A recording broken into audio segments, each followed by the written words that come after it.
Welcome to our today's lesson, food processing and preservation. What is food processing? Food processing is a set of methods and techniques used to transform raw ingredients into food or to transform food into other form for consumption by human and we have two types of food processing, which include primary processing, whereby raw materials are converted to food commodities. Milling is an example of a primary processing, that is a size reduction of cereals to get flours.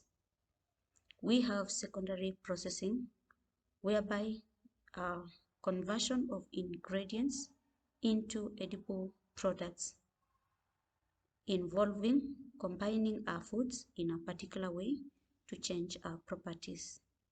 Baking cakes is an example of secondary processing. A considerable variety of products can be made using similar basic ingredients. For example, to make bread, we need flour, water, and salt. Breads such as chapati is an example of unleavened breads. If yeast is added, this produces carbon dioxide. Given the correct conditions, this raises the mixture to produce breads such as those eaten more commonly in Somalia. We have examples of food processing, whereby we can have processing of cow's milk into pasteurized milk in the process of the primary processing. Then the pasteurized milk is processed into various milk products, e.g. Ice cream, yogurt. We have the mala and cheese. Processing of tomatoes can give us various products. For example, tomato ketchup, tomato paste, tomato juice, as well as canned tomatoes. Cocoa beans can also be processed to make chocolate. Wheat grinding, which is a primary processing, leads to production of wheat flour, which is further subjected to secondary processing to come up with various baked products, e.g. breads, cakes, buns, biscuits, cookies, etc. Why do we process foods?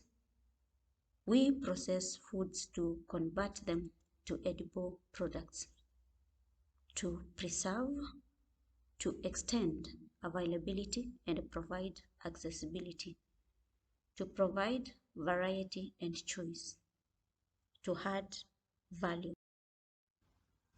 Processing and preservation play a very important role in our food, whereby preservation aims at destroying, inhibiting, or removing microorganisms from the food. It also retards, prevents biochemical, chemical, and physicochemical changes in the food. Preservation maintains and generates acceptable organoleptic properties, preserves or enhances the nutritive value of food.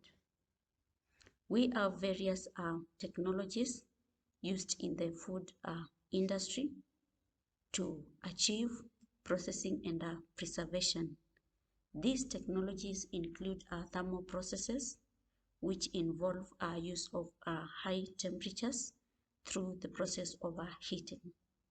Thermal processes include sterilization, which is also known as canning of food. We also have the process of pasteurization. We have the process of blanching.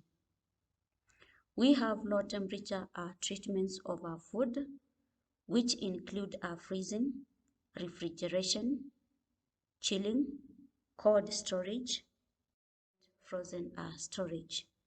We also have dehydration and drying of our food products to lower the moisture content in them and thereby lowering water activity, making food safe. We have fermentation and pickling, whereby in the process of fermentation, bacteria are used to produce lactic acid, which lowers the pH of the food, inhibiting microbial growth. Pickling involves fermentation as well as non-fermentation methods to preserve food products, for example, cucumbers, which can be preserved in vinegar. We have the process of salting, whereby salt is applied to food to lower its water activity. We have smoking, concentration of food, chemical preservation, and huddle technology, which involves a combination of two or more methods of food preservation. Thank you. See you in the next lesson.